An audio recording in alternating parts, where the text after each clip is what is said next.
টোনা আর টুনি গাছের ডালে ছোট্ট একটা বাসা বানিয়ে সুখে শান্তিতে সংসার করত। তবে তাদের মধ্যে কথার লড়াইটাই প্রায়ই জমে উঠত। একদিন সকালে টোনা বাইরে থেকে উড়ে এসে বাসায় ঢুকলো।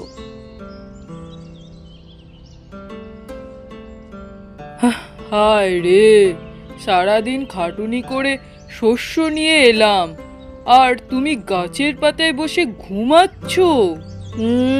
কি বললে? আমি ঘুমাচ্ছি? আমি তো বাসাটা পরিষ্কার করে বসে আছি। তুমি দেখেছো সেটা? পরিষ্কার করেছো? ও ঠিক আছে, তা শস্য জমা রাখার জায়গাটা কেন খালি? কারণ তুমি যে শস্য আনো তার অর্ধেক খেয়ে ফেলো, কি করে ঘরে থাকবে?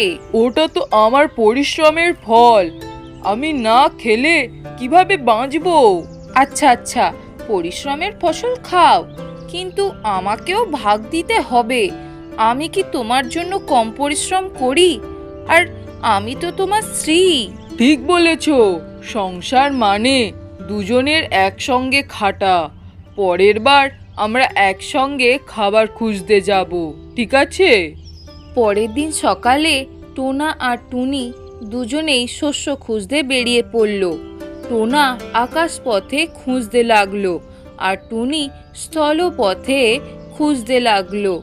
তারা এমন একটি জায়গা খুঁজে পেল যেখানে প্রচুর শস্য পড়েছিল।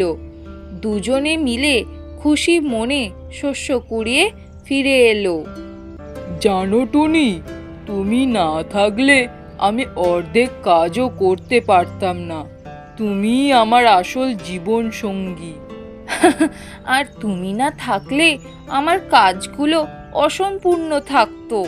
হ্যাঁ, এবার থেকে আমরা দুজনে মিলেই শস্য খুঁজতে যাব। ঠিক আছে ঠিক আছে, এখন ঘুমাও তো। সেই দিন থেকে তাদের সংসার শুধু সুখে শান্তিতে নয়, মজার কথোপকথনে আরো বেশি আনন্দে ভরে উঠল।